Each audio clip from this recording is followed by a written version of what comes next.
So this is me in process. I'm currently working on a novel I've been working on for a long time, and it's been revised and rejected and rejected and revised. And every time I think, well, if I just tweak this, then it's going to be the great bestseller. Anyway, I've done a series of stories based in castles because I quite like Gothic things. I recently published a book called Haunted Castles, which has a bunch of them in. It's got The Haunting of Dungarvan Castle, the Dark Tower, which is set in Brittany, Dungarvan set in Scotland. It's got one set in Austria, Schloss Hohenwald, and it's got one set in Cumbria, which is a short one, which you may have heard, The Dalston Vampire, because I actually did that as a short story with sound effects for the YouTube channel. So this one is The Haunting of Tullabeg Castle, and I'm going to actually probably call it The Haunting of Tullabeg, and this is set in Ireland, and it's actually based on a place we used to go to. Years ago I used to lead ghost hunts, ghost parties, not as a scientific thing but as entertainment, because really I'm a storyteller rather than anything else. I'm not a paranormal investigator. And so we'd go to this place called Charleville Castle in County Offaly, and it was in fact owned by an American woman from Boston who was American-Irish who'd come back. I don't think it was her ancestors' castles. I've got lots of stories about Tullabeg, all the crazy things that happened there, all the weird things that happened there as well, and the eccentric people who lived there. So this lady who owned it had a guy, I don't know if they were married, but he was an Irish guy called Dudley. He may well be dead by now. He was a great guy. And we had a lot of fun there. Anyway, so I used the setting and some of the names, but actually none of the people are really real in this. So unusually for me, this is a little bit of a romance story. There's a romance element in it. But funnily enough, actually, I say unusually, I noticed that in the Haunted Castles ones, apart from Dalston, which is a little bit of an outlier, certainly the Scottish one, Dungarvan, and the less so the Austrian one, but certainly the Breton one, the Tower of Kerzu, the Dark Tower. They focus on men and women really and the relationship. So I guess as well as writing scary stories, I actually have an aspiration to say something of more literary value. Pretension, but there we are, give it a go. So listen, I'm just going to read you the first bit here to see what you think, because this is a work in progress. If you've seen the screen, you can see that there are highlights and things on it which shouldn't be there, and that's because I use all these various programs to try and refine my writing. Ultimately, I'm not sure. They catch mistakes, most mistakes. Also, reading it out loud catches mistakes as well, because for me, stories are meant to be heard. They started out that way. If I think about my Celtic ancestors, then and all Greeks, Indians, African cultures, Germanic cultures, storytelling. This is how it begins. Neanderthals probably as well. So this is Scrivener, and this is the Haunting of Tullabeg Castle. Although I'm going to probably change the name. And this is the first chapter. And as you can see in the left-hand side, the chapters are broken down into scenes. Those highlights don't mean anything, they're from another program. And this very handily allows me, another setting allows me to see the structure of the novel. It's about 90,000 words, I think. And it allows me to track whose point of view it is, objects that are important, time that I need to keep track of, and there's a little summary of each scene to the left.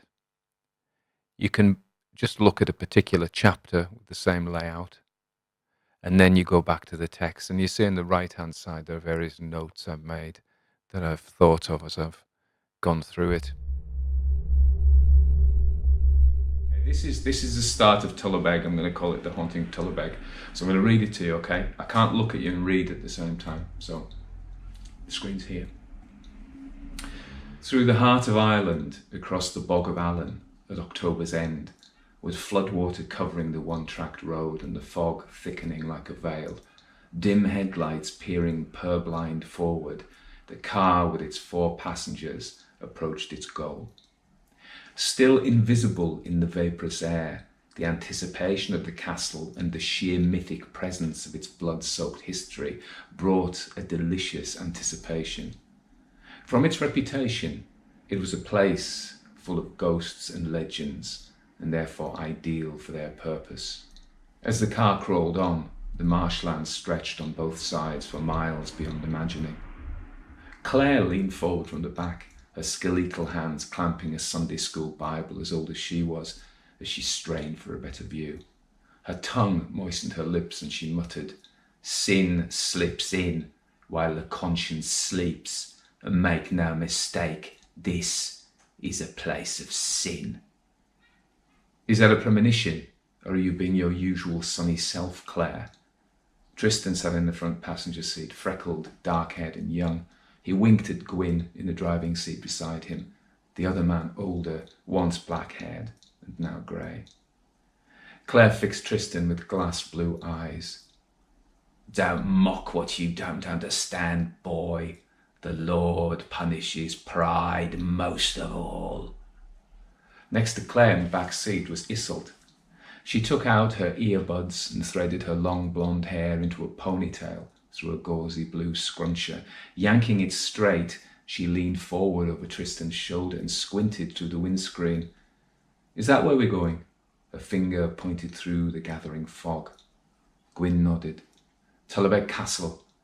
We can't see much of it yet, but you've got to admit it's impressive, isn't it? I hope the guests think so too." He turned. You'll agree I've picked somewhere special this time." Tristan said, "You picked well, boss. I can't imagine anywhere better for a ghost hunt." "And for Halloween too," Iseult said. Gwyn grunted. "The owners sort of picked us." "How so?" Tristan said. "They did their research, I guess. There must be outfits like us a bit closer, but they must have wanted the best." Iseult said, "We've done private parties before." Gwyn said, "It's not private, they're selling tickets to the public."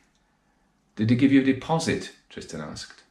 "No, she said something about my bank details not working." "Pity," Tristan said. Gwyn shot him a glance. "I know." Tristan held up his hands and Gwyn softened. "But don't you worry about that, pretty boy. You sort out the technical side and leave the cash to me." Tristan said, "I want an easy life. Do the job, get paid, go home." Gwyn punched him on the shoulder. "Don't worry, this is going to be a cakewalk." They were doing less than 30 miles an hour, and the castle was still only a silhouette about half a mile off across the flat landscape. Through the window, Tristan considered the line of battlements against the darkening sky. The castle's broken central tower spiked up from its crenellations, with smaller towers flanking it on both sides. The left tower looked solid, but the one on the right had a hole at the top, like it had been blasted by lightning. The beat-up Ford Focus crawled along the narrow road while daylight failed and gloom gathered. Tristan had hoped it would be at the castle before dark, but stormy weather over the Irish Sea delayed their ferry. It had been a long day. The fog thickened by the minute as the wiper tick-tocked across the windscreen, pushing away beads of moisture. Gwyn clicked the headlights on, but the beams mostly bounced back from the wreaths of fog. Gwyn cursed and hunched over the wheel. That was the first beat. Next bit. To their left, a ruin emerged from the fog like a ghost. Tristan tapped on the car window. "Hey, take a peek at that." Gwyn peered. "What is it?" "It's an old tower. Very gothic. That will make a fantastic Instagram shot. Can we stop?" Gwyn glanced over at the dark shape. "It's a heap of rocks. I don't want to delay getting to the castle." Tristan said, "The tower looks great in this mist. It would do as a new cover for the Facebook page. There's maybe enough light." Gwyn groaned. "More social marketing shit. I don't know nothing about it, and I don't care much about it either." "But it boosts the business. Come on, boss, let me stop." Gwyn sighed. 5 minutes only. Gwyn stopped the car. "Like I said, 5 minutes." He pressed the button and the window wound down. He tried to light a cigarette with a red plastic lighter, but the damp breeze blew the flame and it wouldn't catch. Tristan pushed open the car door with his boot and dragged his camera by its strap from the well of the seat as he stepped out. He went to the road edge by the ruin and called, "I bet it's medieval." "I don't care," Gwyn said, his cigarette finally lighting. Iseult opened the back door of the car to go after Tristan. "I'm coming too." As soon as she got out, she hugged herself through her white silk blouse and shivered. "It's cold." The gold cross around her neck glinted in the car lights. Gwyn blew out a cloud of smoke through the open window. "It's the end of October in Ireland. Of course it's cold." Rain pitter-pattered on the ground, dotting puddles and streaking the car windows. The fog was so thick it was hard to see far in front. Tristan descended from the road onto the remains of an ancient staircase. Iseult followed him. The stones here were wet and slippery, and moss grew in crevices between cracked rocks. Iseult nearly slipped and put out her hand. Tristan grabbed it. "Thanks," and I thought I was a goner then. "No problem." He dropped her fingers. Going down a few steps, he crouched and pointed. "Brilliant! There's a tunnel here." "Only 5 minutes, remember," yelled Gwyn from behind from the car. Claire sat in the back seat, muttering something to herself. In the ruin, Tristan squinted down and sighted his camera through the arched entry of the stone passage. It was too dark for a clear shot, but it was worth reconnoitring the place. Rain dripped from grey lichen on the stone floor, and rushes grew from the mire into which the slabs had sunk.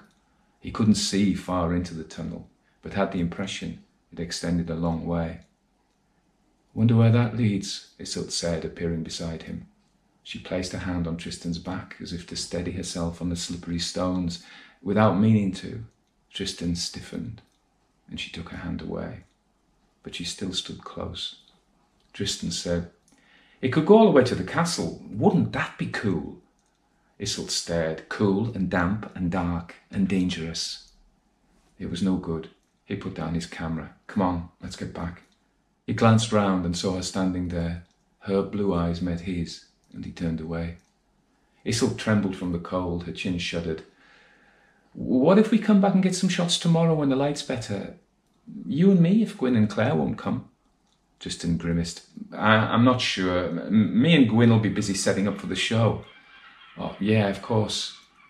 Probably won't have time." She hesitated. "Tristan." He pushed his hand through his hair and walked back, making his way up the steps. She said, "Wait, help me." He stopped, turned, and Iseult stretched for him to take her hand and steady her. He seized her slender fingers and pulled. As they touched, her glance met his. He looked away and pulled her up the step. Gwyn had got out the car and stood waiting beside it. Seeing them come back, he finished his cigarette and threw the butt down, grinding it with the heel of his boot.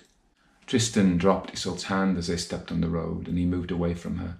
She stood, still shivering, and Tristan said, "Thanks for stopping, boss. It was good." Gwyn said, "Got what you needed?" "Too dark, but I can come back." "Doubt we'll have time. Still, are you happy?" "Sure, of course. Happy as a sandboy," Gwyn said, "whatever that is." Tristan gazed around him. "Man, it got dark quick." Gwyn said, "Happens every night." Tristan nodded. "Ideal for us. Night." Claire said, "Yes, the darkness is for hiding things that shouldn't see daylight." Well, maybe a little bit over the top there. You never know. Okay, I'm nearly done. This is the last bit of the chapter 1. Okay, so this will complete the first chapter, those 3 beats. You ready? Tristan got in the front. Iseult climbed into the back beside Claire, who was now gazing out of the window at the gathering gloom, her eyes flickering every way as if she saw shapes in the fog. When they'd closed the car doors, Gwyn turned the key. The engine coughed, sounded like it wouldn't fire, then spluttered into life. Tristan smiled. "All's well that ends well." Tristan gazed at the bog that stretched for miles around them. Shifting curtains of mist, grey in the car lights, made it difficult to see further than a few yards, but the headlamps lit up the sheets of water that were seeping onto the road. "Oh, that rain didn't help," Gwyn said. "It's flooding." The rising water shone petrol blue with oil from the peat. Gwyn hunched forward over the wheel. It was a poor road with an uneven surface, and the passage of previous vehicles had churned the road verges to slippery mud. The potholes were filled with mud and water. The car's wheels whirled until they got a grip on the asphalt and moved on again. A shadow shifted across the road 10 yards ahead. Tristan blinked. Someone stood in the road. The mist blurred the outline, but it looked like a woman. Gwyn slammed on the brakes. Stomping the pedal made the car skid, and he jerked at the steering wheel to regain control, but they were sliding forward. Tristan grabbed a handle on the car's ceiling to brace himself as they veered. They left the road, and marsh loomed out of the darkness as the car bonnet lifted and plunged into a pool. There was a splash, steam hissed, wheels whooshed, and water churned. The bonnet dropped, and Gwyn mashed the car into reverse. The engine revved up to a scream as he pumped the pedal, but they got nowhere. Gwyn took his foot off the accelerator. More steam boiled up as the engine shipped 3 feet of bog water. The vehicle stopped dead. Silence. Gwyn hammered the steering wheel. Fuck, fuck, fuck, fuck. No need for profanity, Claire snapped from the back. Tristan turned to Isolde. Everyone okay? Claire pursed her lips and gripped her Bible. Isolde smiled. Yeah, I think so. Gwyn's eyes blazed with futile anger. How are we going to get the car out of this mire? Tristan squeezed his shoulder. Never mind, boss. Worse things happen at sea. Gwyn snarled. Like what? Tristan met his boss's watery blue eyes with his calm brown ones. His gaze didn't waver as he smiled and shrugged. It's only a saying. I know it's a fucking saying, for fuck's sake. Isolde reached forward and stroked Gwyn's face. Calm down, darling. Gwyn's fingers wrapped around the steering wheel as if he wanted to yank it off. We'll have to walk. It's not far, Tristan said. Gwyn exhaled. Come on. Tristan opened the door. The chill fog flowed in, full of smells of damp and decay and the bubbling sound of water. They sat for a second, quietened by the accident. Tristan was about to say something when Gwyn blurted out, Put a coat on, Isolde. Isolde reached into her overnight bag to drag out a brown leather jacket. She pulled it on over her white blouse. It was awkward to do in the backseat of the car, and as she tucked it straight, Claire budged and twisted beside her. Isolde entwined a red silk scarf and wound it round her neck. Okay. She tucked her gold cross under the scarf. Tristan stepped out of the open door and sank to his calves in the peaty mush. Oh, he exclaimed. Wait a second. He waded towards the back door where the ground was more solid. He dragged the door open and stretched to help Isolde out. She stepped in the water, halfway up her knee-length boots, and laughed. Glad you find it funny. Gwyn gripped his front door handle, but didn't yet open it. Tristan said, Easy, boss. It's deep at the front. Gwyn hesitated. Isolde whispered, He hates water. Tristan turned back to the car. Maybe climb over the seats to the back, boss, and get out that way. It's easier. But Gwyn was standing on the lip of the open door. Isolde said, Please, Gwyn, climb over and get out the back door. Gwyn launched himself from the front seat. Tristan heard the splash as Gwyn landed in a bog pool. He waded his way round so he could see what had happened. Gwyn had gone right in. Stinking bog water dripped from him. He waded out of the pool, streaked with peat. Isolde reached for Gwyn, but he held up his hands. No, I'm soaked. Gwyn shook his head like an old dog, drops flying off his hair, rivulets running down his face and chin. I don't want to ruin your outfit, he cursed. That's fucked my cigarettes and my phone, he spat. I think I mind the cigarettes more. Claire shivered. Where's the castle? I'm cold. Get the bags from the boot of the castle, Gwyn said. Just take what we need for tonight. Claire repeated. Where's the castle? How far? Tristan said. Not far. He pointed to the dark bulk in the shadows ahead of them. It's that big dark thing over there. And that is the end of chapter 1. And, you know, when you read it out, you agonise your own work. You agonise at every word and think, oh, should it have been past tense? Should I put the adjective? Do I need that adjective? Should I put them the right way around, the other way around? And that's just the wordage, if you like, the vocabulary. And then there's 3 beats in this chapter. And the first one, so the first one is, there's the anticipation of getting to the castle. There's the delay. The weather's closing in, and Gwyn really wants to get there, and Tristan kind of delays him further by going to this ruin. That's the beat 2. So that's the beat 2, and then of course the frisson between. This is the idea of it. I don't know if you got that. The frisson between Tristan and Isolde, and you don't really know at this point the standing of the relationships between the different people, and then Gwyn in his frustration. Gwyn really wants to please people, even though he's a big tough guy. Actually, as it turns out, he doesn't come across like it this in this bit. And Tristan, who is in fact the main character, he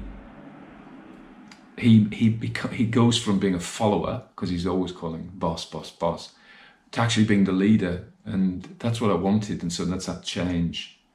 The whole book is about Tristan's growing up, really. It's a coming of age story. I think it is a coming of age story, and we later find out about his own father and how Tristan puts himself second, and there may be reasons why he needs to do that, particularly because, as we find out in this bit, that Isolde and the older man Gwyn have an established relationship. Anyway, so there we are. So who knows? This is it. You just don't know. You think it's all right. You try and get it all right. You have some belief in it, in your work, but you actually don't know. So this is a painful thing. And YouTube commenters are usually very kind, actually. You should try Goodreads. Even Amazon comments are actually brutal. People say the most awful things. I think it depends on the genre. This genre isn't too bad, but I used to write, I've done Dark Worlds, and I used to do what's called Lit RPG. Actually, it sold okay. There are various reasons why I don't do it anymore. But really, the comments on that were the most brutal things. If you're sensitive at all, don't put your work out there, I guess. But we can't be that sensitive, can we? Because keep doing it. Anyway, that's it. I don't know. This is an experiment. We'll see how it goes. Just let me know if you think if this is something you enjoyed, and we can do more of it. It's good for me as well. Anyway.